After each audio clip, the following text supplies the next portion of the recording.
Hello, good morning all of you. कैसे हैं आप?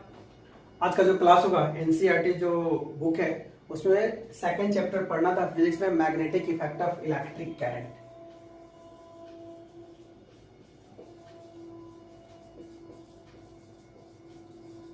इलेक्ट्रिक करंट,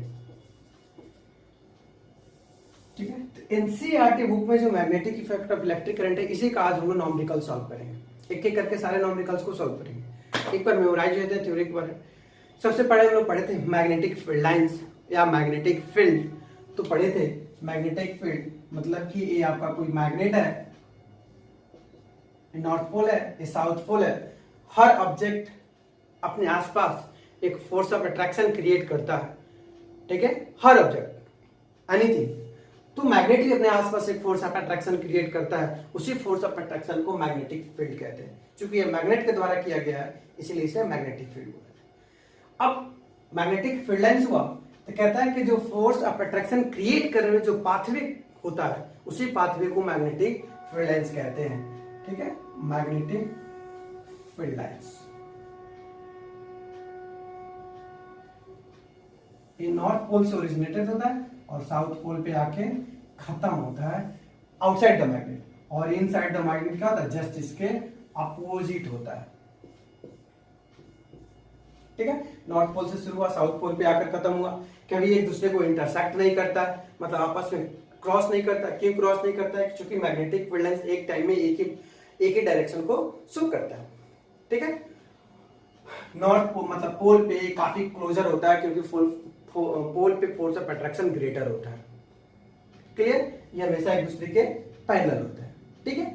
जस्ट आगे बढ़ेंगे तो हम लोग पढ़ेंगे कि मैग्नेटिक फील्ड लाइन जो क्रिएट किया जाता है कितने तरीका से किया जाता है। फर्स्ट एक बार मैग्नेट के माध्यम से किया जाता है, दूसरा एक सोलिनॉइड के माध्यम से, बार मैग्नेट को स्ट्रेट मैग्नेट भी बोलते हैं, और तीसरा सर्कुलर लूप से। तो स्ट्रेट कंडक्टर जिसको बोलते हैं, स्ट्रेट कंडक्टर में एक कार्डबोर्ड लेंगे, ठीक है, और कार्डबोर्ड पे एक होल करके वायर को क्रॉस कराएंगे और इस तरह से वायर को क्रॉस कराएंगे कि करंट का जो डायरेक्शन हो अपवर्ड में हो।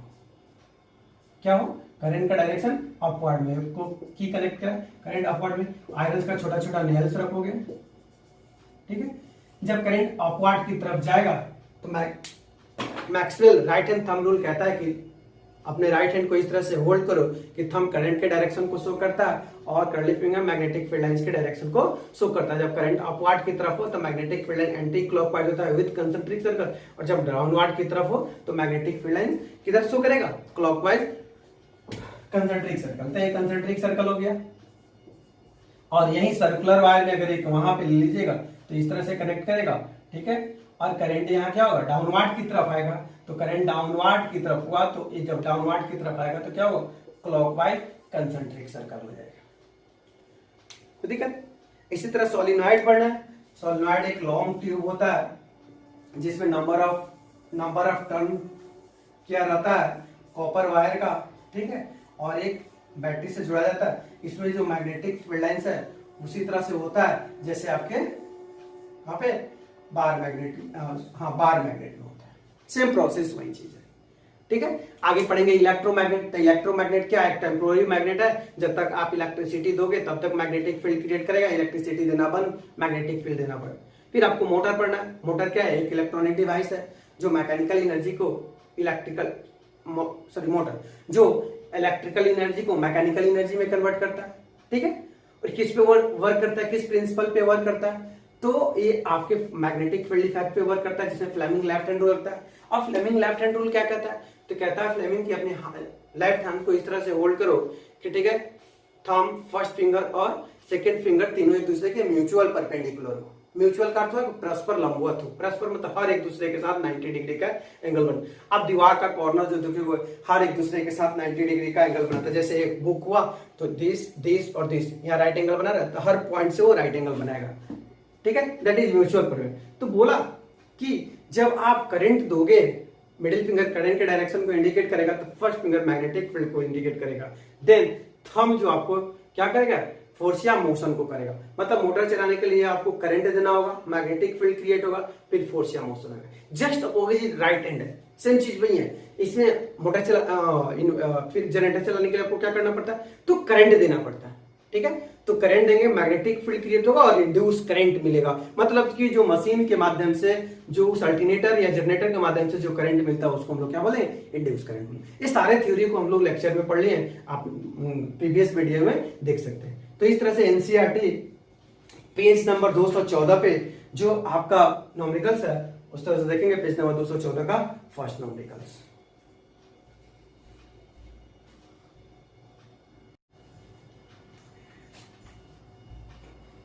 पेज नंबर 224 में क्वेश्चन दिया हुआ, why does a compass needle get deflected when brought near a bar magnet. कह रहा है कि क्या कारण है कंपास नीडल के पास जब बार मैग्नेट को लेके आते हो तो डिफ्लेक्ट करता है। क्योंकि कंपास नीडल बार मैग्नेट का बना हुआ होता है, हम लोग जानते हैं कि सेम पोल एक दूसरे को क्या करता है, रिपेल करता है, और अपोजिट पोल एक दूसरे को क्या करता है, अट्रैक्ट करता है। तो जैसे आप मैग्नेट के पास कंपास को लेके आओगे तो इंटरेक्ट करेगा, एक दूसरे को डिफ्लेक्ट करेगा, दूर भेजेगा, मतलब एक दूसरे के साथ पैरेलल लाइन क्रिएट करेगा। ठीक है। दूसरी बात कि मैग्नेटिक फील्ड लाइंस वन ही डायरेक्शन को शो करता है, कभी वो दो डायरेक्शन को शो नहीं करता है, इसी कारण एक दूसरे को इंटरसेक्ट नहीं करता, मतलब कि काटता नहीं है। जब वो दो डायरेक्शन को शो करता है तभी काटता। जैसे मान लीजिए अभी हम आपके सामने बोर्ड पे पढ़ा रहे हैं और फिर इसी टाइम हम कहीं मार्केट में घूम रहे हैं, ऐसा पॉसिबिलिटी है नहीं है। मतलब कि एक टाइम में एक ही जगह पे शो करना होगा, एक ही प्लेस पे ही होंगे, यही कारण है कि हम दो प्लेस नहीं हो सकते।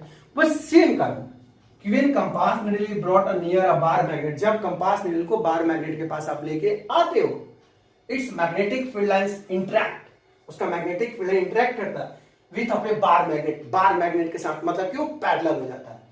Hence a compass needle show deflection, इसी कारण कंपास नीडल डिफ्लेक्ट करता है जब आप बार मैग्नेट को लेके आते हो।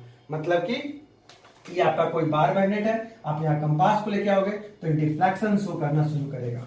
ठीक है, पैरेलल हो जाएगा, इसी कारण एक दूसरे को कभी वो इंटरैक्ट काटेगा नहीं।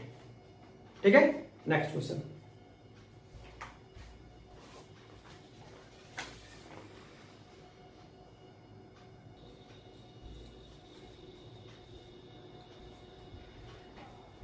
इंडेक्स क्वेश्चन 228 में दिया हुआ, बहुत ही इंपॉर्टेंट क्वेश्चन जो एग्जाम में पूछता है, अक्सर एग्जाम में पूछा जाता है। 2 number, draw magnetic field lines around a bar magnet, bar magnet के अराउंड एक मैग्नेटिक फील्ड ड्रॉ करो। और दूसरा क्वेश्चन है list the properties of magnetic field lines, और मैग्नेटिक फील्ड लाइंस का प्रॉपर्टी देना है। चलिए एक पहले बार मैग्नेट का मैग्नेटिक फील्ड लाइन ड्रॉ कर लीजिए, नॉर्थ पोल हुआ और ये साउथ पोल।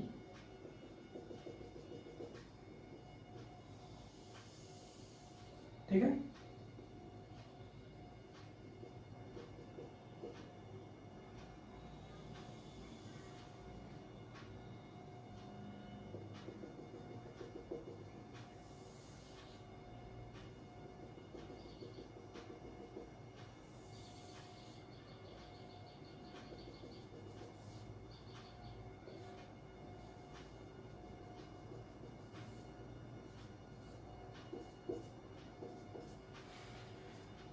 नॉर्थ पोल हुआ, नॉर्थ पोल से शुरू होता है, साउथ पोल पे आके खत्म होता है। तो लोग पढ़े थे। अब इसी के प्रॉपर्टी को अगला क्वेश्चन में आपको मेंटेन करना है। तो आंसर में लिखेंगे the important properties of magnetic field lines are. First point, it is originated from north pole and ending at south pole. ये है तो हम लोग लिखेंगे it is originated from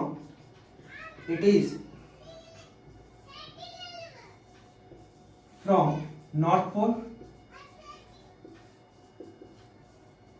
and end at south pole.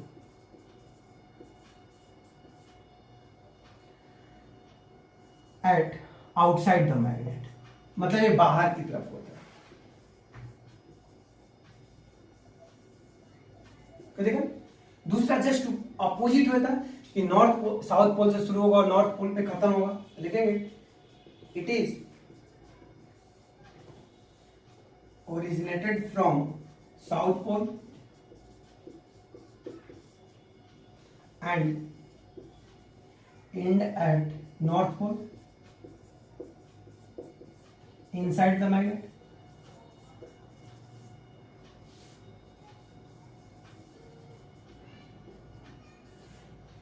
आइए पढ़े, कभी एक दूसरे को इंटरसेक्ट नहीं करता, it does not intersect each other, मतलब एक कभी एक दूसरे को इंटरसेक्ट नहीं करता है। ठीक है, पेन मिटाते हैं और ऊपर लिख देते हैं।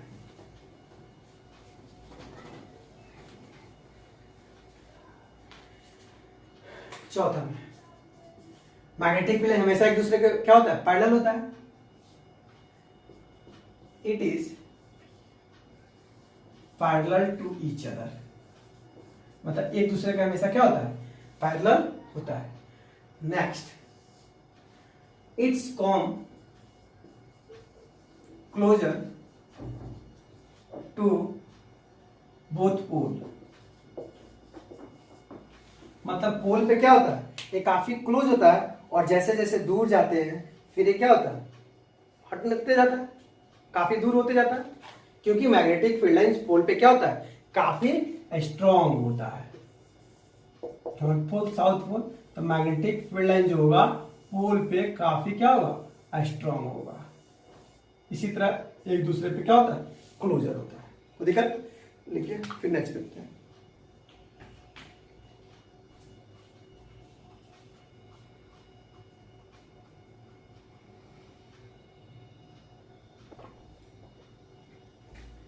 क्वेश्चन है, why don't two magnetic lines of force intersect each other, क्या कारण है कि मैग्नेटिक फील्ड लाइन एक दूसरे को इंटरसेक्ट नहीं करता।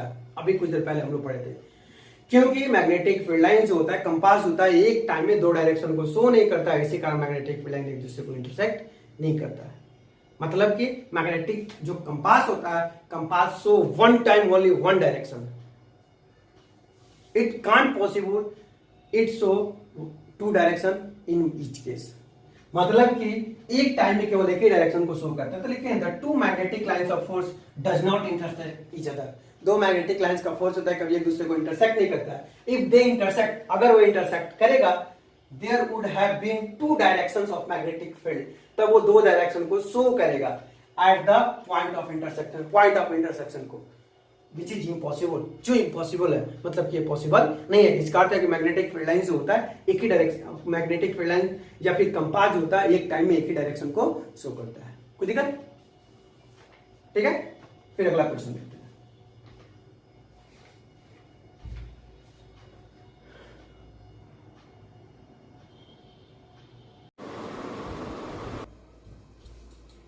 पेज नंबर 229 में क्वेश्चन दिया, consider a circular wire laying on a plane of table, एक सर्कुलर वायर टेबल पे रखा हुआ है, let current pass through loop clockwise, current clockwise है, देख रहे हैं clockwise, apply right hand thumb rule, right hand thumb rule को अप्लाई करके इनसाइड और राइट साइड का करंट आपको बताना है। चलिए, डायरेक्शन ऑफ इनसाइड, इनसाइड का अर्थ क्या हुआ, मतलब अंदर की तरफ जा रहा है, तो अंदर की तरफ डायरेक्शन ऑफ करंट, तो क्या हो जाएगा, क्लॉकवाइज एंटी क्लॉकवाइज, अंदर की तरफ जा रहा है तो एंटी क्लॉकवाइज, तो perpendicular to plane of paper, तो क्या हो जाएगा, अंदर की तरफ जाएगा तो परपेंडिकुलर होगा किसके, इनसाइड, अंदर की तरफ। दूसरा में कह रहा है कि डायरेक्शन ऑफ मैग्नेट आउटसाइड, अगर बाहर की तरफ जाएगा तो क्या होगा, अब देखिए बाहर की तरफ जा रहा है, इस तरफ आ रहा है, तो क्या हो जाएगा आउटसाइड, तो perpendicular to the plane of paper outside, मतलब अंदर की तरफ आया और बाहर की तरफ गया। ठीक है, Maxwell right hand thumb rule से कि थंब करंट के डायरेक्शन को शो कर रहा है, curly field magnetic field lines को शो कर रहा है। कोई दिक्कत? तो ये लिख दिए कि अगर इनसाइड होगा तो परपेंडिकुलर होगा पेपर के इनसाइड में, अगर आउटसाइड होगा तो क्या हो जाएगा, परपेंडिकुलर होगा आउटसाइड। फिर नेक्स्ट क्वेश्चन देखते हैं।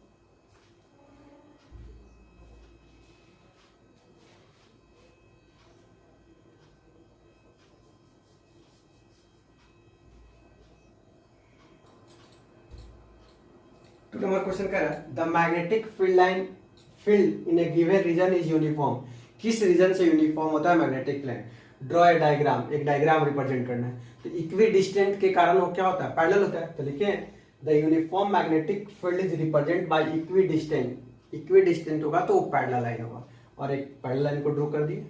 कोई दिक्कत? अगला क्वेश्चन क्या है, choose the correct option. Correct option को चूज करना है। The magnetic field inside a long straight solenoid carrying current, magnetic field inside long straight carrying current में क्या होगा, जीरो। तो नहीं होता है, डिक्रीज, डिक्रीज भी नहीं करता, इंक्रीज वो भी नहीं करता, is the same at all point, मतलब सारे पॉइंट पे क्या होता है, सेम होता है। इस तरह से इसका ऑप्शन क्या हो जाएगा, डी हो जाएगा। ठीक है, अब नेक्स्ट पेज का सॉल्यूशन देखते हैं। उधर ये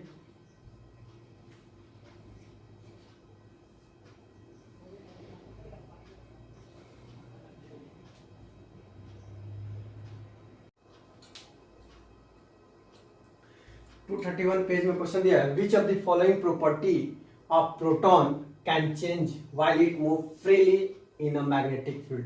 प्रोटॉन को अगर फ्री मैग्नेटिक फील्ड में दिया जाए तो क्या चेंज करेगा, तो उसकी वेलोसिटी चेंज करेगी और मोमेंटम चेंज करेगा। मतलब जैसे वेलोसिटी और चेंज होगा वैसे मोमेंटम चेंज होगा। तो आंसर में क्या हो जाएगा, सी एंड डी। ऐसा इसलिए कि उसका डायरेक्शन जो होगा स्पीड में डायरेक्शन तो होगा नहीं, लेकिन वेलोसिटी में डायरेक्शन होगा तो डायरेक्शन चेंज होगा, तो फिर उसका मोमेंटम भी चेंज हो जाएगा। ठीक है, अगला क्वेश्चन है कि एक एक्टिविटी दिया 13.7 में, तो 13.7 में इस तरह का एक एक्टिविटी दिया हुआ, थंब बना दिया हुआ नीचे, ठीक है, और एक ए बी करंट दे दिया हुआ है, direction of current A B है, कुछ इस तरह का आप देख सकते हैं आंसर। कह रहा है how do we think the displacement of rod A B will affected, कैसे अफेक्ट करेगा डिस्प्लेसमेंट ए बी का। फर्स्ट में current in rod A B is increase, अगर करंट इंक्रीज कर देते हैं तो स्ट्रॉन्गर हॉर्सशू मैग्नेट, अगर स्ट्रॉन्गर हॉर्सशू मैग्नेट लगाते हैं तो, और तीसरा length of rod A B increase, अगर ए बी को इंक्रीज कर देते हो तो तीनों केस में मैग्नेटिक फील्ड इंक्रीज होगा। तीनों केस में क्या होगा, मैग्नेटिक फील्ड इंक्रीज होगा। क्यों, हम जानते हैं कि the displacement is directly proportional to the strength of current. Displacement होता है directly proportional strength of current के, मतलब करंट बढ़ाएंगे डिस्प्लेसमेंट बढ़ेगा, करंट घटाएंगे डिस्प्लेसमेंट घटेगा। दूसरा strength of magnetic field and length of conductor, length of conductor के भी डायरेक्टली प्रोपोर्शनल होता है, मैग्नेटिक फील्ड के भी डायरेक्टली प्रोपोर्शनल होता है। Hence displacement of conductor will increase in all case, सारे केस में डिस्प्लेसमेंट क्या होगा, इंक्रीज करेगा। लेंथ बढ़ाएंगे तभी मैग्नेटिक फील्ड इंक्रीज करेगा, करंट बढ़ाएंगे तभी मैग्नेटिक फील्ड इंक्रीज करेगा। कोई दिक्कत। अब देखते हैं अगला क्वेश्चन, देखिए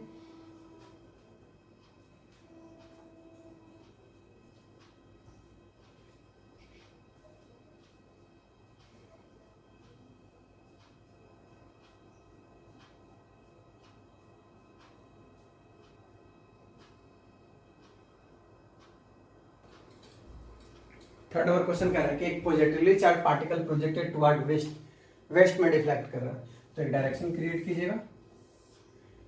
इस डायरेक्शन को बोलते हैं नॉर्थ, इस डायरेक्शन को साउथ, इस डायरेक्शन को वेस्ट और इस डायरेक्शन को ईस्ट। किधर प्रोजेक्ट कर रहा है, नॉर्थ की तरफ, सॉरी वेस्ट की तरफ।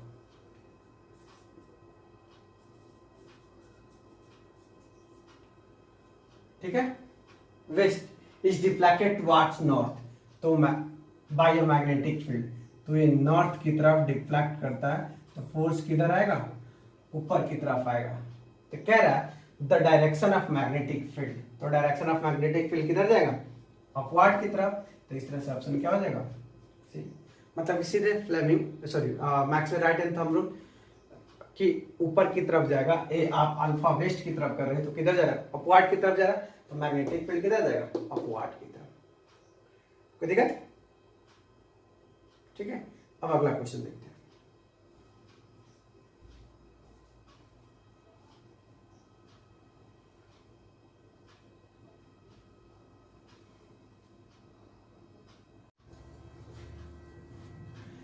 पेज नंबर 233 में क्वेश्चन है कि state left hand rule, Fleming left hand rule.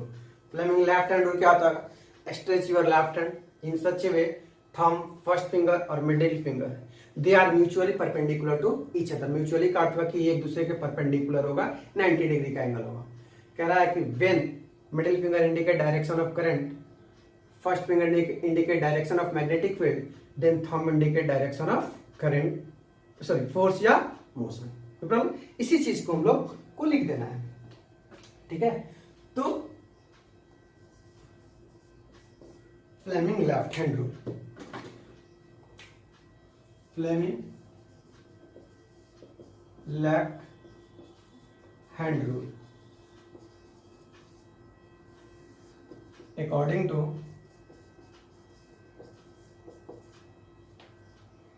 Fleming left hand rule, stretch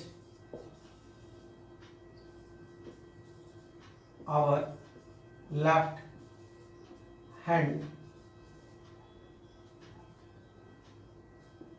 in such a way, thumb, first finger and middle finger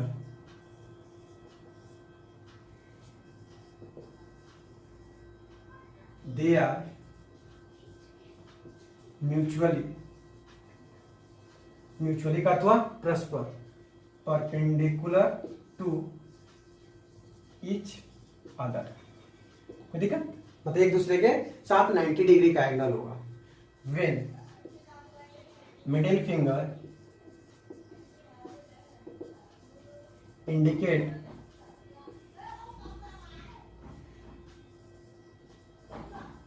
direction of current,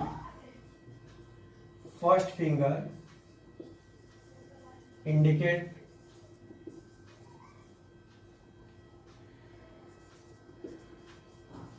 direction of magnetic field, then thumb indicate force या motion। Problem, अब इसी चीज को photo बना दीजिए।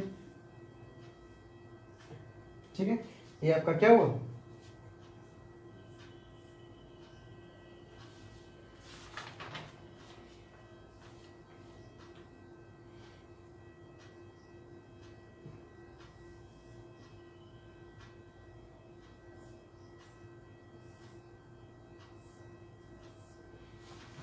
ये आपका हो गया थंब,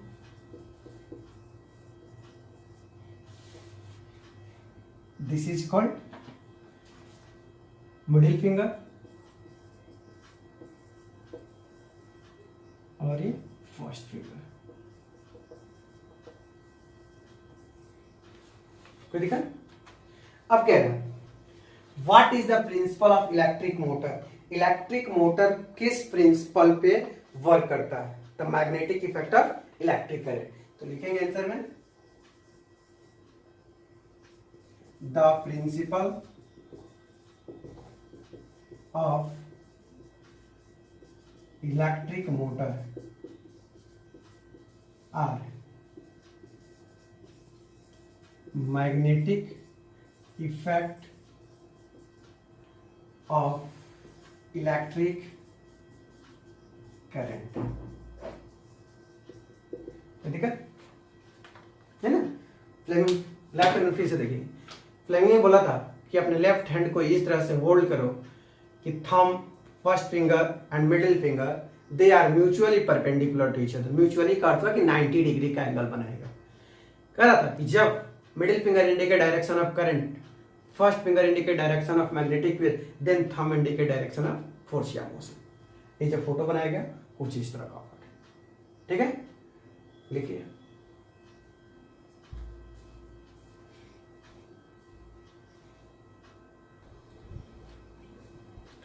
थर्ड नंबर क्वेश्चन कह रहा है कि स्प्लिट रिंग का क्या काम है मोटर में। तो यही आपका मान लीजिए एक कॉइल हुआ,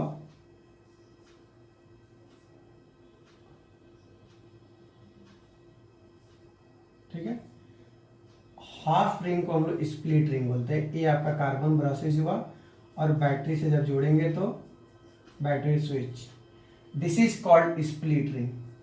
ठीक है, तो स्प्लिट रिंग क्या करता है? करंट के डायरेक्शन को रिवर्स करता है, उल्टा करता है। अगर करंट के डायरेक्शन को रिवर्स नहीं करता तो फिर कंटिन्यूअस ऐसे जाता है। तो एक करंट के डायरेक्शन को क्या करता है? रिवर्स करता है। जब ये मान लीजिए रिंग R1 आगे बढ़ेगा, R2 पे जाएगा, तो R2 कहाँ जाएगा? फिर R1 पे आ जाएगा और एक करंट के डायरेक्शन को रिवर्स करेगा। हम लोग मोटर में देखेंगे। इसीलिए the split ring reverse the direction of current, split ring current के डायरेक्शन को रिवर्स करता है इन द आर्मेचर और कॉइल। हम जानते हैं कॉइल और आर्मेचर दोनों सेम चीज है। आफ्टर हाफ रोटेशन, मतलब हाफ रोटेशन के बाद कुछ यहाँ आएगा, मतलब ये कॉइल स्प्लिट रिंग R1 है, स्प्लिट रिंग R2, तो हाफ रोटेशन के बाद R1 R2 की जगह चला आएगा, R2 R1 की जगह चला आएगा, ठीक है। और एक कंटिन्यूअस होते रहेगा जिससे आपको फोर्स या मोशन मोटर में मिलते रहेगा, ठीक है। लिखिए नेक्स्ट देखते हैं।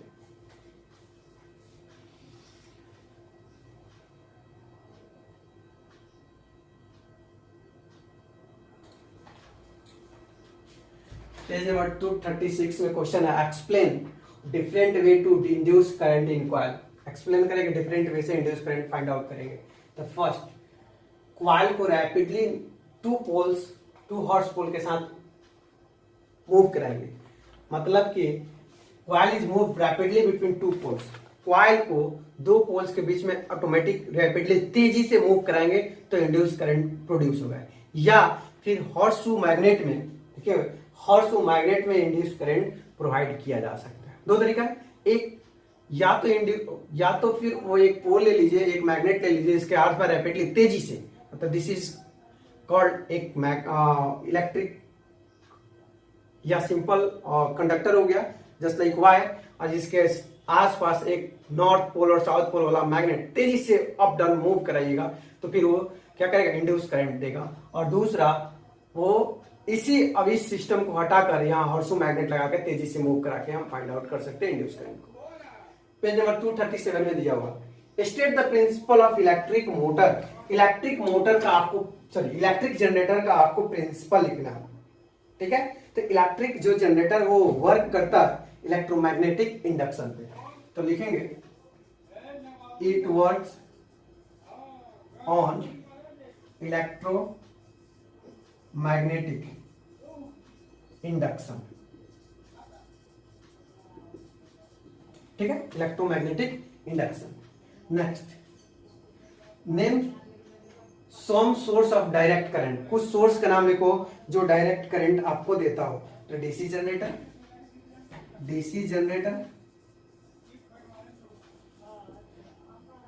And cell.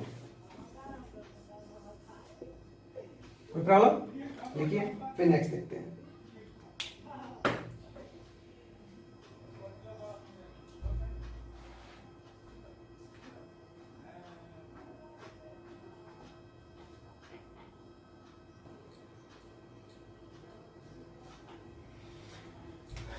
Third number question है which source produce alternating current. कुछ ऐसा सोर्स का नाम बताओ जो अल्टरनेटिंग करंट आपको देता हो। तो क्या लिखेंगे, AC power plant, AC generator, PTC. चार ऑप्शन कह रहा है, विच द करेक्ट ऑप्शन, आप में कौन सा ऑप्शन करेक्ट है। The rectangular coil copper wire rotated in a magnetic field, the direction of induce current change, कितने पर direction of induce current change होता है, तो हाफ रोटेशन पे, क्या हाफ रोटेशन। ऑप्शन क्या हो जाएगा, सी हो जाएगा। को दिक्कत? फिर नेक्स्ट क्वेश्चन,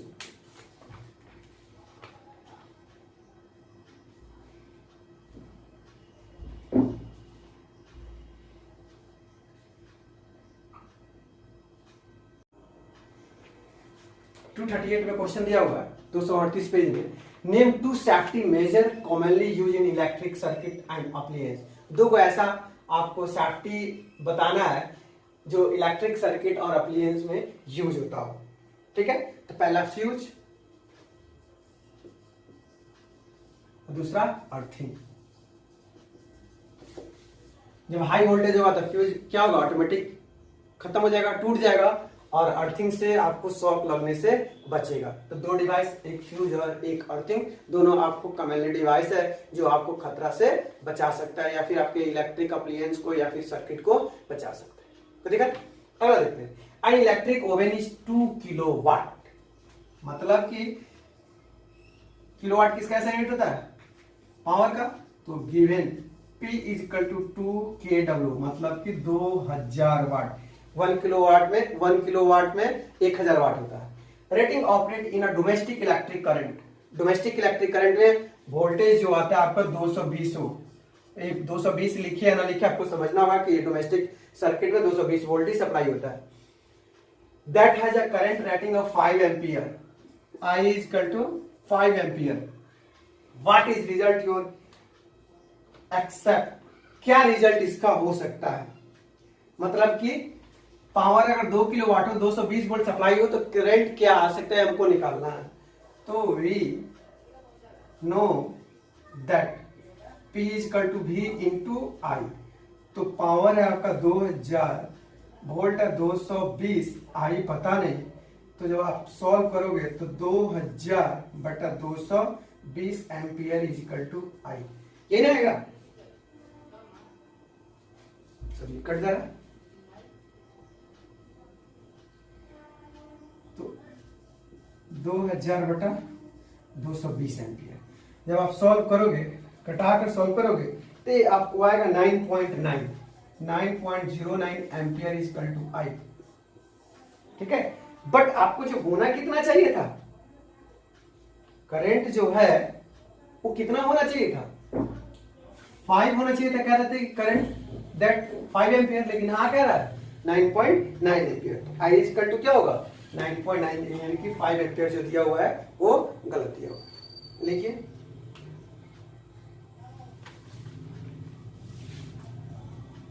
अगला क्वेश्चन देखते हैं, थर्ड नंबर।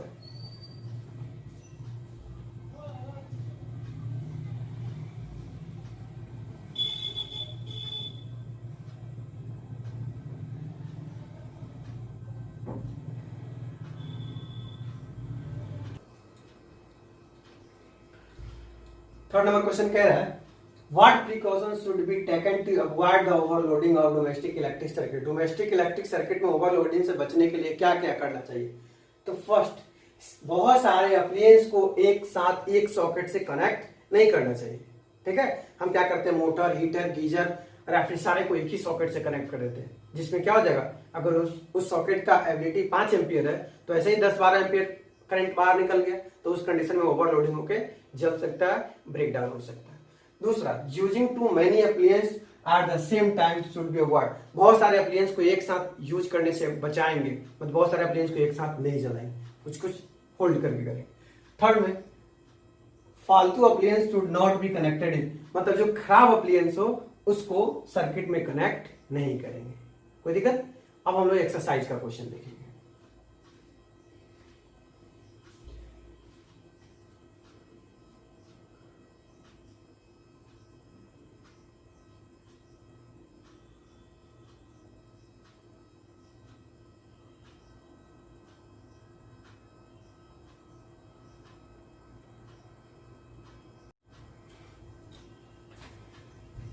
एक्सरसाइज का क्वेश्चन कह रहा है 240 पेज में, which of the following correctly describe the magnetic field near a long straight wire. Long straight wire magnetic field के अगेंस्ट में क्या सही है।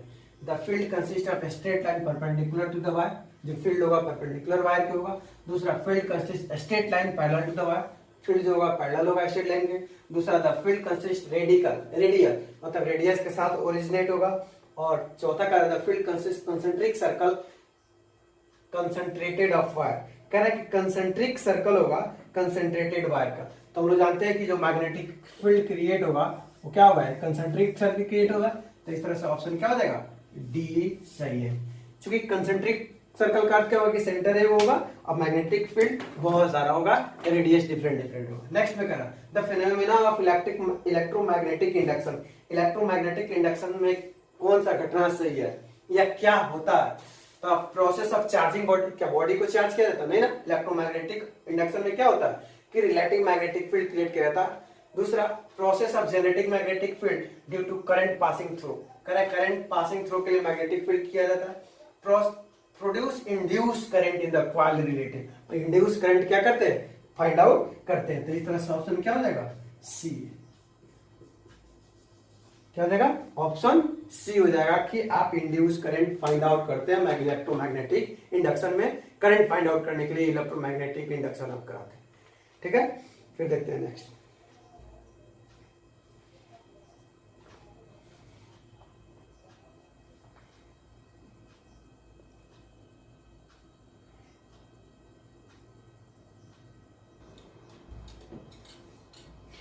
कह रहा है कि device use produce electric current.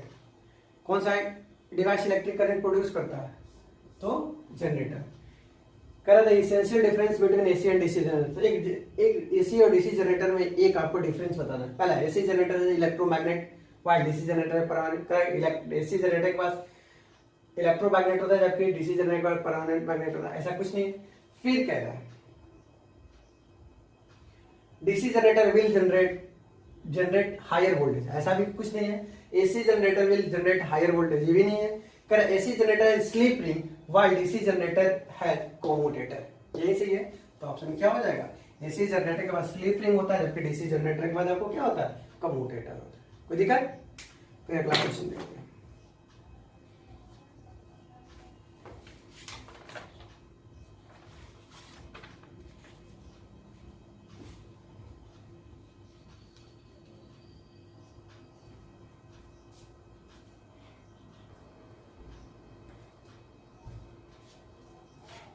Eight time of short circuit, circuit के बाद करंट में क्या होता है? तो इंक्रीजिंग हेविली, करंट क्या होता है? बहुत अधिक इंक्रीज करता है। तो ऑप्शन सीधे क्या होगा? सी होगा। जब भी शॉर्ट सर्किट होगा तो हेवी इलेक्ट्रिसिटी प्रोड्यूस करेगा, हेवी एनर्जी प्रोड्यूस करेगा। इंक्रीजिंग हेविली इलेक्ट्रिक करंट जो होगा क्या होगा? हेवी प्रोड्यूस करेगा, तभी वो शॉर्ट सर्किट होगा। तो देखते हैं नेक्स्ट क्वेश्चन।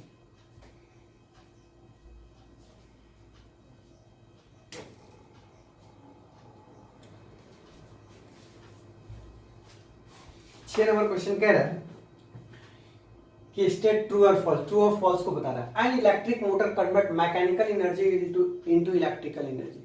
जबकि क्या करता है? इलेक्ट्रिकल एनर्जी में तो कन्वर्ट नहीं करता, electrical energy into mechanical energy. तो ये क्या है? फॉल्स है। सेकंड कह रहा है the electric generator works on the principle of electromagnetic induction. जो मोटर है, सॉरी जो जनरेटर है वो किस पे वर्क करता है? तो कह रहा है कि इलेक्ट्रोमैग्नेटिक इंडक्शन। तो सही है। तो ये क्या हो जाएगा? ट्रू। फिर नेक्स्ट कह रहा है कि the magnetic field at the centre long circular coil carrying conductor will produce parallel to straight line. कह रहा है कि क्या वो पैरेलल होता है? तो एकदम पैरेलल होता है। तो ट्रू।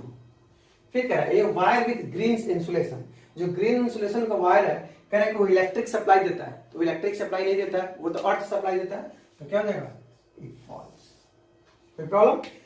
अगला क्वेश्चन कह रहा है कि list two method of producing magnetic field. दो मेथड बताना जिससे मैग्नेटिक फील्ड को आप प्रोड्यूस करा सकते हो।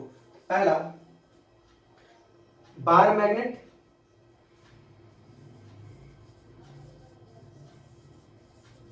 ठीक है, और दूसरा स्ट्रेट वायर कैरिंग कंडक्टर,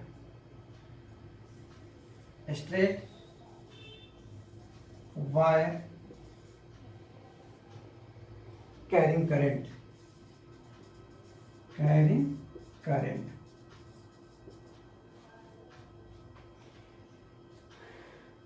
ठीक है, एंड सर्कुलर वायर भी हो जाएगा,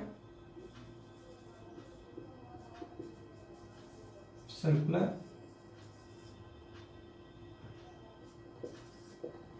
तीन मेथड से किया जाता है, बार मैग्नेट, स्ट्रेट मैग्नेट और सर्कुलर वायर। ठीक है, फिर अब हम लोग देखते हैं next question.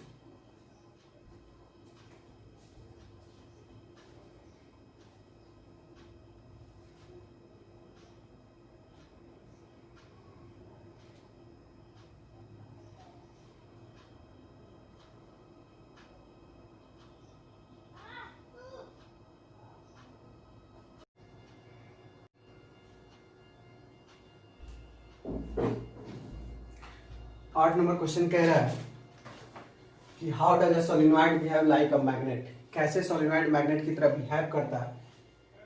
Can you determine the north and south pole of the current carrying solenoid with the help of bar magnet. कह रहा है कि बार मैग्नेट के माध्यम से हम क्या नॉर्थ और साउथ पोल को फाइंड आउट कर सकते हैं। तो एक्सप्लेन करें। तो सबसे पहले कि आपको तो सोलेनॉइड बनाना होगा। तो सोलेनॉइड क्या होता है? एक लॉन्ग ट्यूब पे इंसुलेटेड कॉपर वायर को वार्प करके हम सोलेनॉइड बनाते हैं। This is called solenoid. ठीक है,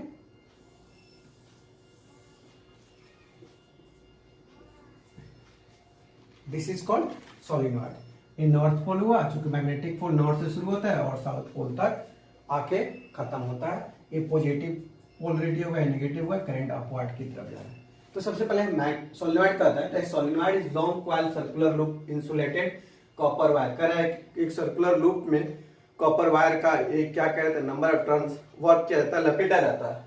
द मैग्नेटिक फील्ड, जो इसका मैग्नेटिक फील्ड होता है, जस्ट लाइक बार मैग्नेट की तरह वर्क करता है। मतलब कि जिस तरह बार मैग्नेट का electric field magnetic field work करता है, उसी तरह सोलिनॉइड का भी मैग्नेटिक फील्ड वर्क करता है। तो the magnetic field produce around the solenoid when the current is passed through, similar to magnetic field produced around the bar magnet when current is passed। मतलब जब बार मैग्नेट में भी current pass करते हो, ठीक है, या फिर सोलिनॉइड में भी करंट पास करते हो, तो जो मैग्नेटिक फील्ड बार मैग्नेट का होगा वही मैग्नेटिक फील्ड क्या होगा, सोलिनॉइड का होगा। अब क्या है, when the north pole of bar magnet is brought close to end connected the negative terminal, negative terminal का के पास एक कोई भी बार मैग्नेट के पॉइंट को लेके आएंगे, ठीक है। As like pole repel to each other, हम लोग जानते हैं कि लाइक पोल क्या करता है, रिपेल करता है। That is the end connected to negative terminal. तो वो जो टर्मिनल होगा वो क्या होगा, नेगेटिव होगा, नेगेटिव होगा। वी हैव नॉर्थ पोल, तो वो पोल जो होगा वो क्या हो जाएगा, नॉर्थ पोल होगा। और जब नेगेटिव टर्मिनल नॉर्थ पोल होगा तो दूसरा टर्मिनल क्या हो जाएगा, साउथ पोल होगा। मतलब कि एक बार मैग्नेट को ले आके नेगेटिव टर्मिनल के पास रखेंगे, जब वो रिपेल करेगा तो सेम पोल होता है, मतलब कि ये नॉर्थ पोल की तरफ बिहेव करेगा, तो जो दूसरा टर्मिनल होगा वो क्या होगा, साउथ पोल की तरह बिहेव करेगा। कोई दिक्कत? लिखिए, फिर नेक्स्ट देखते हैं।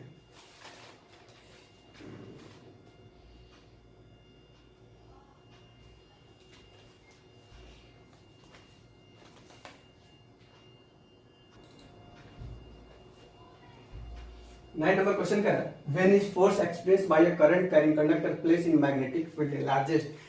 कह रहा है कि अगर मैग्नेटिक फील्ड लार्जेस्ट होगा तो फोर्स क्या होगा, लार्जेस्ट होगा या नहीं होगा, या फिर कि जब फोर्स किसी करंट कैरिंग कंडक्टर पर दिया जाता है तो क्या मैग्नेटिक फील्ड लार्जेस्ट होगा। तो यस, किस डायरेक्शन में रखेंगे, अगर परपेंडिकुलर डायरेक्शन में रखेंगे तब।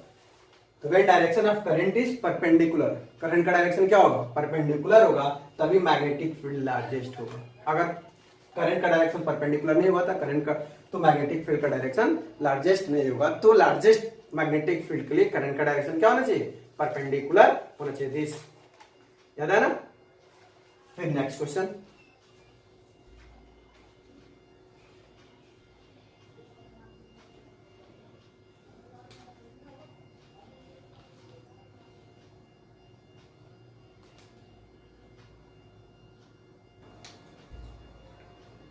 क्वेश्चन है, imagine that you are sitting a chamber with back are wall, मतलब पीछे आपका वॉल है, अगर एक चेंबर पे बैठे हुए हैं।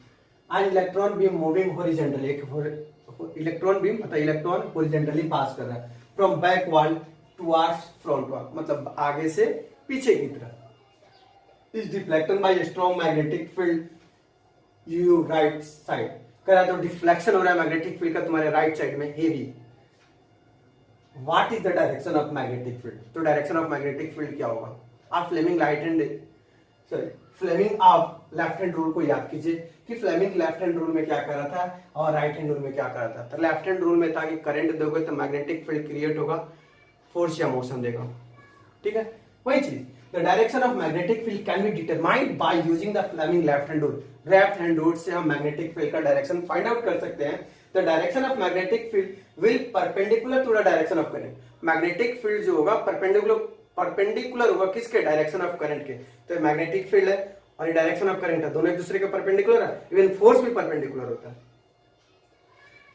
Perpendicular of current and direction of deflection, तो फिर डायरेक्शन ऑफ डिफ्लेक्शन होता है। उसी तरह the direction of current is from front wall, direction of current किधर, फ्रंट वॉल से आ रहा है बैक वॉल पे, आगे से पीछे जा रहा है। Because negatively charge electron move from back wall to front wall, negatively charge किधर, पीछे से आगे आएगा और ये आगे से पीछे जाएगा, क्योंकि नेगेटिव से पॉजिटिव की तरफ मूव करता है। तो the direction of magnetic field force right word, तो तुम्हारे क्या हो जाएगा, राइट हैंड में चला जाएगा। Using Fleming left hand rule, किसके माध्यम से, फ्लेमिंग लेफ्ट हैंड रूल के माध्यम से। And the magnetic field inside the chamber is downward. तो मैग्नेटिक फील्ड किधर होगा, डाउनवर्ड की तरफ हो जाएगा, मतलब इस तरह से मैग्नेटिक फील्ड आपका क्रिएट होगा ना। उसमें नीचे की तरफ गया तो फ्लेमिंग लेफ्ट हैंड रूल में था कि मैग्नेटिक फील्ड का डायरेक्शन हम फाइंड आउट कर सकते थे। Middle finger indicate direction of current, first finger indicate direction of magnetic field, then thumb indicate direction of current. तो आप चेंबर में बैठे हैं तो लेफ्ट फ्रंट से बैक की तरफ जाएगा, तो जो चार्ज होगा, ठीक है, नेगेटिव चार्ज इलेक्ट्रॉन होगा बैक से फ्रंट आएगा, क्योंकि नेगेटिवली टू पॉजिटिव मूव करता है। कोई प्रॉब्लम? फिर देखते हैं नेक्स्ट क्वेश्चन।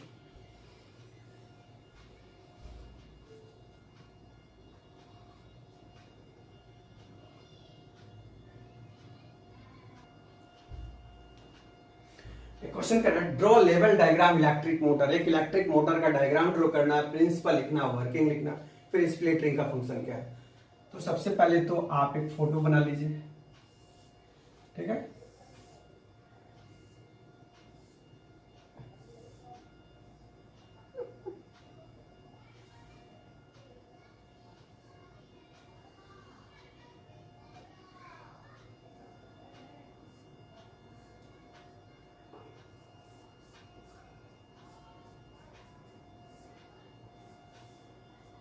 आपका एक इलेक्ट्रिक मोटर का लगभग फोटो हुआ। पूरा कंप्लीट करने के लिए कुछ इस तरह से करेंगे, ठीक है। ये नॉर्थ पोल है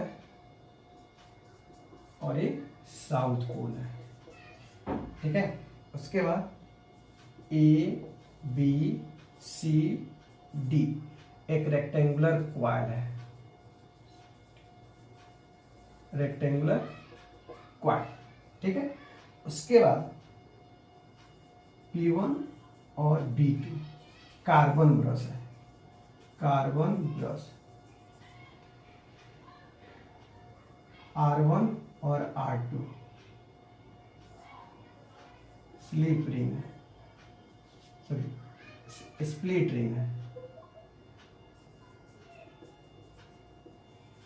बैटरी है, पॉजिटिव और नेगेटिव, ठीक है।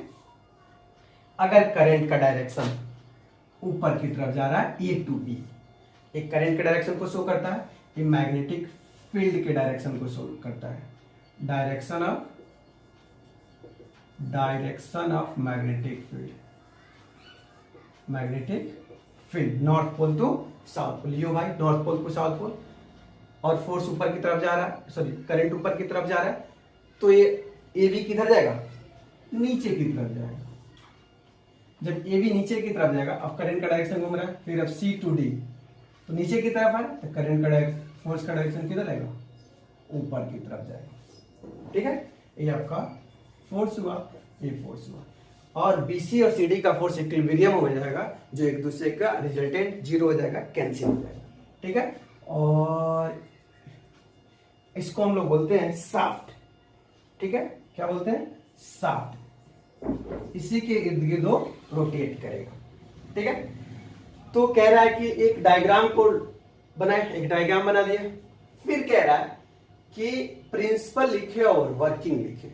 तो सबसे पहले इलेक्ट्रिक मोटर होता क्या है, तो ये एक डिवाइस है जो इलेक्ट्रिकल एनर्जी को मैकेनिकल एनर्जी में कन्वर्ट करता है। तो लिखेंगे मोटर, सबसे पहले डिफिनेशन लिखेंगे, it is a device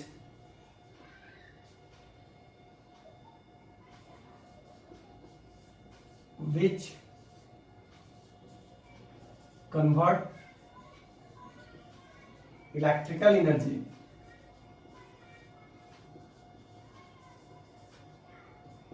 into mechanical energy।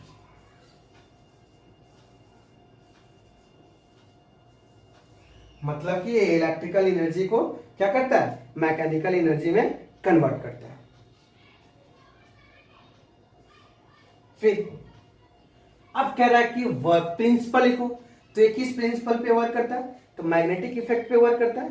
तो लिखेंगे working, it work on magnetic effect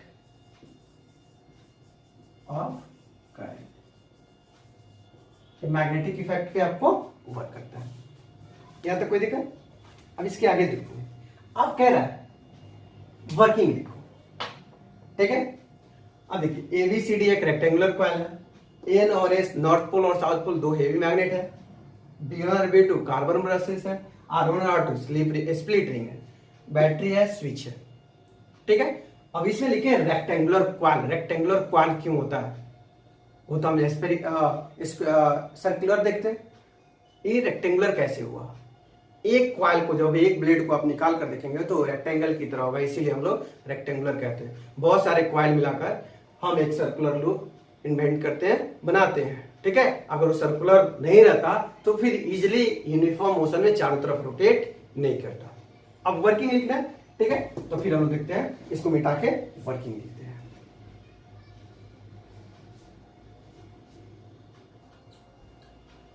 sorry, यहां वर्किंग की जगह क्या होगा? प्रिंसिपल होगा, क्योंकि किस प्रिंसिपल पे वर्क करता है, ठीक है। जब एग्जाम में पूछेगा तो एक एक करके सारी चीज को लिखेंगे तभी 5 मार्क्स आपको मिलेगा, और एग्जाम पॉइंट से VBI क्वेश्चन है।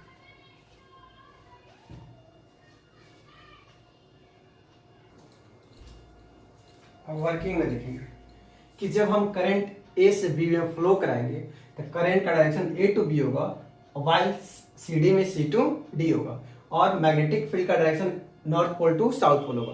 तो magnetic current A to B हुआ, मैग्नेटिक फील्ड का डायरेक्शन नॉर्थ टू साउथ हुआ।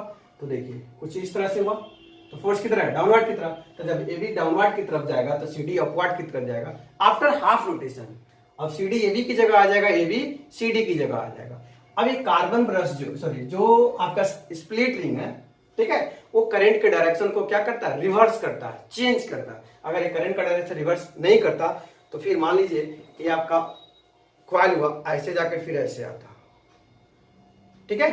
तो ये करंट के डायरेक्शन को चेंज करता है स्प्लिट रिंग। ऐसे हाफ रोटेशन में हर बार डायरेक्शन क्या होता है? चेंज होता है। फिर बाद में हमको वो क्या मिलता है? फोर्स या मोशन की मिलता है या वर्क करता है, ठीक है। देखते हैं नेक्स्ट क्वेश्चन।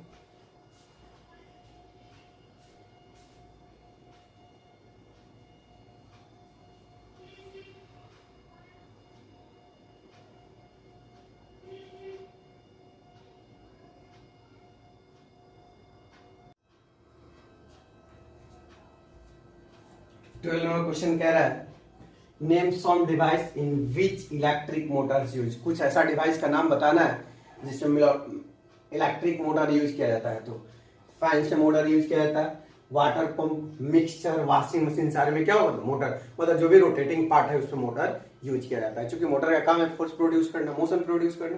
क्लियर? एक क्वेश्चन दिया 13 नंबर। एक coil of insulated copper wire is connected to a galvanometer. एक इंसुलेटेड कॉपर वायर का कॉइल है जो गैल्वेनोमीटर से कनेक्ट किया जा रहा है। What will happen?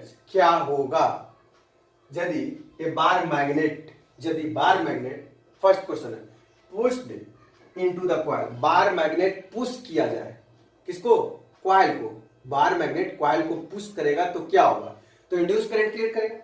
लेकिन when bar magnet is push into a coil, जब वो कॉइल को पुश करेगा, मतलब जैसे टच करेगा उसको, करंट इज इंड्यूस, तो करंट इंड्यूस करेगा। मोमेंटली रिजल्ट है गैल्वेनोमीटर डिफ्लेक्ट पर्टिकुलर डायरेक्शन, तो पर्टिकुलर डायरेक्शन में फ्लक्चुएट करेगा, ठीक है।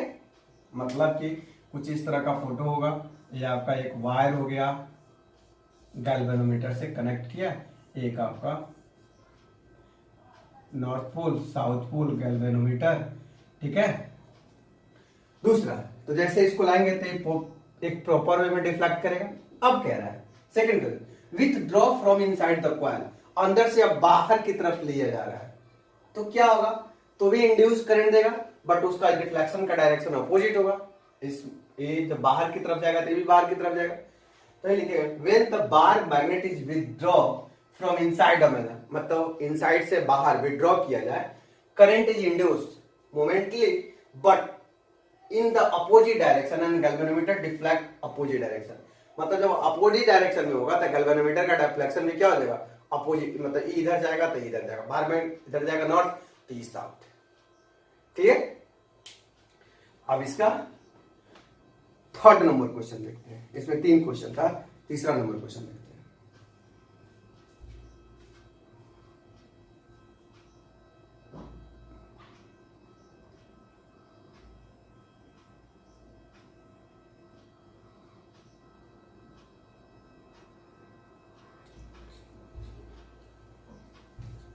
थर्ड में क्वेश्चन क्या है, held stationary inside the coil.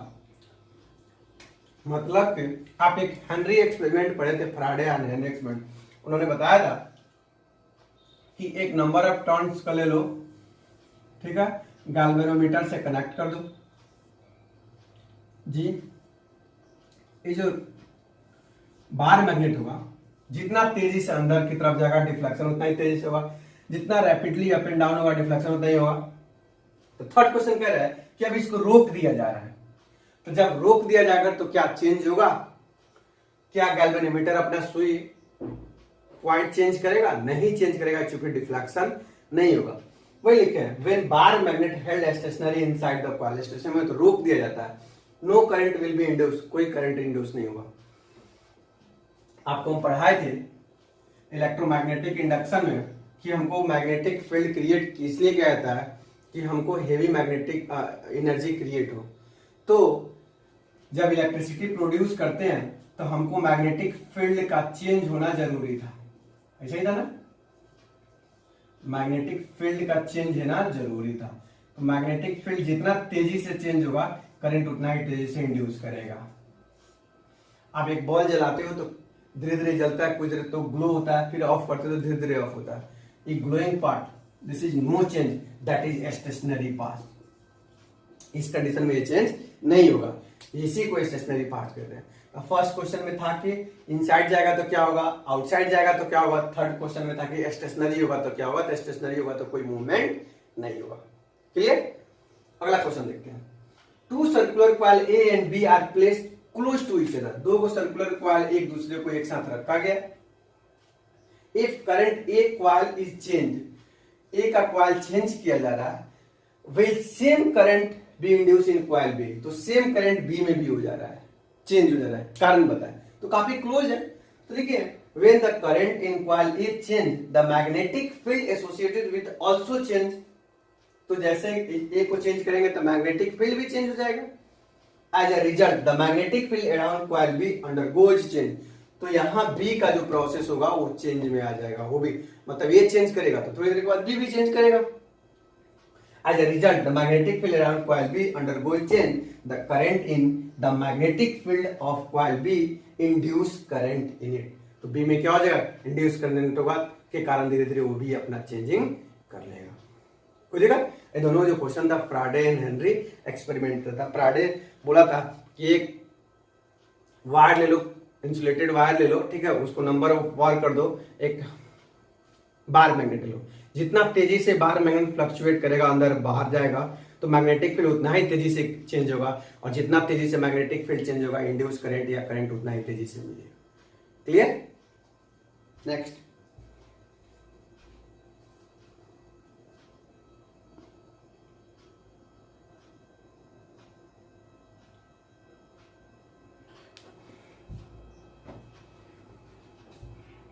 Fifteen का क्वेश्चन नंबर ए दिया हुआ है, state the rule to determine the direction of A.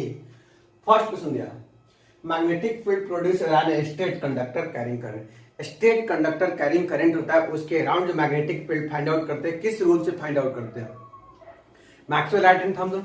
Maxwell right hand thumb rule में क्या कहा था कि अपना राइट हैंड को इस तरह से रखो कि थंब करंट के डायरेक्शन को शो करेगा, curly finger magnetic field lines को शो करेगा। जब करंट अपवर्ड की तरफ जाएगा तो magnetic field line anti clockwise, और करंट नीचे की तरफ जाएगा, डाउनवर्ड की तरफ जाएगा तो मैग्नेटिक फील्ड लाइंस क्या हो जाएगा? क्लॉकवाइज हो जाएगा। ये चीज लिखे है कि the rules used to determine the direction of magnetic field produce around straight conductor carrying current is Maxwell right hand thumb rule. किससे फाइंड आउट करते हैं? Maxwell right hand thumb rule. अगर आप फिगर बनाना चाहेंगे तो एनसीईआरटी बुक में Maxwell right hand thumb rule है, आप उसको बना सकते हैं, लेकिन फिगर नेसेसरी नहीं है। इसका बी नंबर क्वेश्चन करता है, force experience by a current carrying a state conductor placed in a magnetic field which is perpendicular to it। अगर परपेंडिकुलर रखेंगे तो फोर्स किधर लगेगा? तो वो किस रूल से फाइंड आउट करेंगे? तो Fleming left hand rule. Perpendicular to क्या होता है? फोर्स होता है। कोई दिक्कत? फ्लेमिंग लेफ्ट हैंड रूल में क्या कहा था कि अपने लेफ्ट हैंड को इस तरह से होल्ड करो कि फर्स्ट फिंगर, मिडिल फिंगर और थंब तीनों एक दूसरे के म्यूचुअली परपेंडिकुलर हो। Middle finger direction of current को इंडिकेट करेगा, फर्स्ट फिंगर क्या इंडिकेट करेगा, direction of magnetic field, then thumb indicate direction of force या मोशन। तो ये परपेंडिकुलर है, फोर्स या मोशन परपेंडिकुलर है, ठीक है। तो परपेंडिकुलर है मतलब कि फ्लेमिंग लेफ्ट हैंड रूल। तो लिखे the rules used to determine the force experienced by a current carrying straight conductor place in a magnetic field which is perpendicular to it, Fleming left hand rule. कौन सा rule हुआ, Fleming left hand rule से आप force perpendicular को find out कर सकते हैं। अब इसके आगे वाला क्वेश्चन देखते हैं।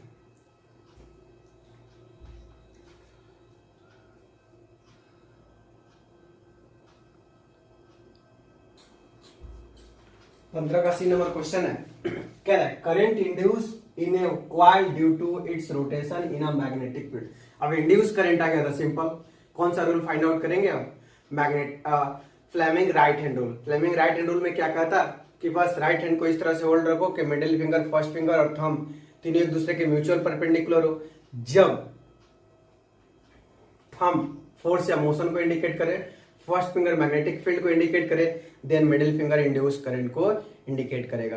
तो मतलब कि इसमें हमको इंड्यूस करंट दे रहा है, इसका अर्थ क्या हुआ कि magnet Fleming right hand thumb rule आएगा, राइट हैंड रूल आएगा। लेकिन the rule used to determine the current induce in a coil due to its rotation in a magnetic field is the Fleming right hand rule. मतलब induce current का direction find out करना है तो कौन सा rule use करेंगे, तो Fleming right hand rule. और फोर्स या मोशन को शो करना हो तो फिर फ्लेमिंग लेफ्ट हैंड रूल, और डायरेक्शन को शो करना हो तो मैक्सवेल राइट हैंड रूल। कोई दिक्कत? अब देखते हैं अगला क्वेश्चन।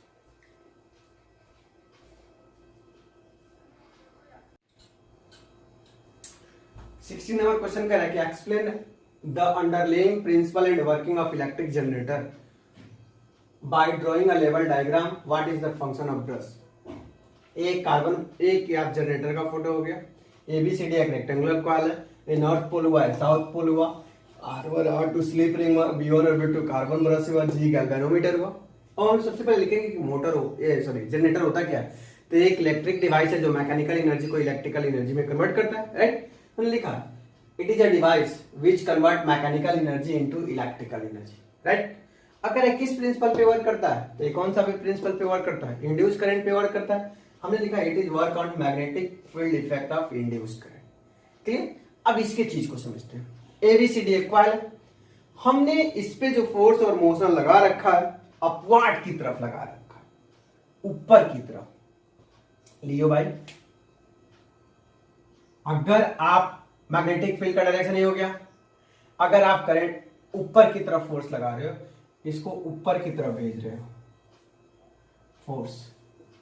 चलिए राइट हैंड ए डायरेक्शन शो करता है मैग्नेटिक फील्ड है, इसको फोर्स ऊपर की तरफ, करंट किधर जा रहा है, डी टू सी, तो ये करंट का डायरेक्शन जा रहा है डी टू सी, तो ये करंट का डायरेक्शन इधर आ रहा है, इसमें करंट का डायरेक्शन है। अब यहाँ बी टू ए लाइए भाई, बी टू ए करंट का डायरेक्शन हो गया बी टू ए, करंट का डायरेक्शन शो कर रहा है तो बी टू ए आएगा, ठीक है।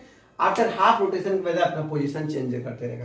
कार्बन ब्रश का काम है कि स्लीप रिंग को लाइटली पैक रखना, टाइटली नहीं, लाइटली पैक रखना, ठीक है।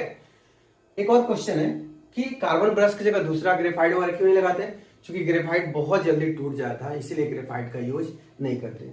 और रिंग जो है R1 R2 ये हाफ रोटेशन पे क्या करता है, अपना वर्क करते रहता है और करंट इजिली प्रोड्यूस कराते रहता है। अब हम लोग लिखते हैं इसका वर्किंग।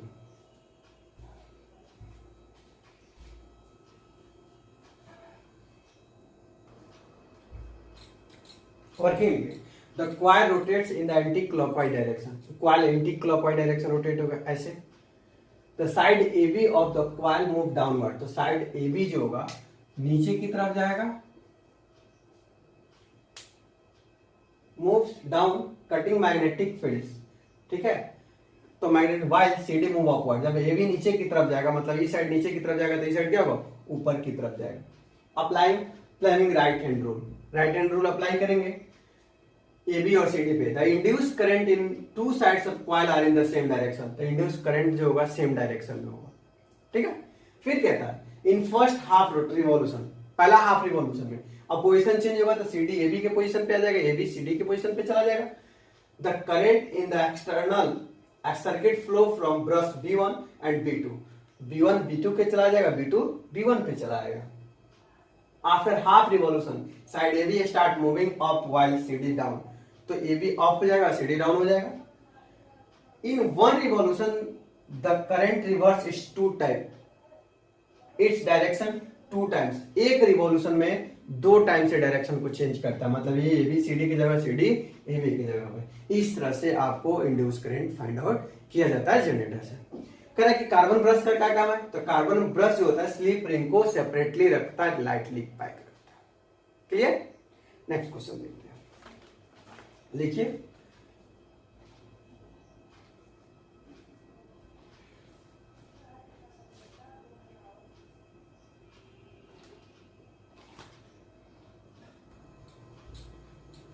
सत्रह नंबर क्वेश्चन कह रहा है when does an electric short circuit occurs, कब इलेक्ट्रिक शॉर्ट सर्किट होता है? तब होता है जब बहुत सारे अप्लायंस को किसी सिंगल सॉकेट से आप कनेक्ट करते हैं, मतलब 5 एम्पियर का सॉकेट है, आप उसे 10 एम्पियर का करंट लेना कोशिश करेंगे, तब वो सॉकेट क्या होगा? शॉर्ट सर्किट होगा। तो लिखे when too many appliances are connected to a single socket, बहुत सारे अप्लायंस को जब सिंगल सॉकेट से आप कनेक्ट कर दोगे तो शॉर्ट सर्किट होगा। दूसरा, live wire insulation warm off come in contact each other, जब 2 लीव वायर आपस में कांटेक्ट करेगा, आपस में टच करेगा, तब शॉर्ट सर्किट होगा। Clear? Last question 18 number, what is the function of an earth wire, earth wire का क्या फंक्शन है? Why is it necessary to each earth metallic appliance, मतलब कह रहा है कि अर्थ वायर क्या होता है और नेसेसरी क्यों है मेटालिक अप्लायंस के साथ। इसका कारण है कि the metallic body of electric appliance is earthed by means earth wire, मतलब उसको मेटालिक, चूंकि हमको सॉकेट से बताता है, शॉक से बचाता है, तो कह रहे हैं कि द मेटालिक बॉडी किसी अप्लायंस का है जो अर्थेड किया होता है, इसका अर्थ हुआ कि अर्थ वायर से वो कनेक्ट होता है। Any leakage of electric wire, जब कोई लीकेज होता है इलेक्ट्रिक वायर में, is transfer the ground by means earth wire, तो सबसे पहले वो अर्थ वायर में ट्रांसफर होता है। ठीक है? This prevent the user of the electric appliance, तो जब यूजर जो इलेक्ट्रिक अप्लायंस यूज कर रहा है शॉर्ट सर्किट से क्या होगा? शॉर्ट सर्किट से बचेगा, या शॉर्ट सर्किट या फिर आपको शॉक से बचेगा, इसलिए आप मेटालिक का यूज करते हैं। ठीक है? तो इस तरह से हमने इस चैप्टर के सारे एनसीईआरटी के क्वेश्चन को सॉल्व कर लिया। ठीक है? अगर आपको कोई प्रॉब्लम्स होता है तो आप मेरे मेल्स नीचे दिए हुआ है, आप मेल्स पे अधिक क्वेश्चन के लिए या फिर कोई प्रॉब्लम के लिए आप वो मेल कर सकते हैं, फिर आपको कमेंट्स बॉक्स में हम उसका जवाब देंगे। Thank you.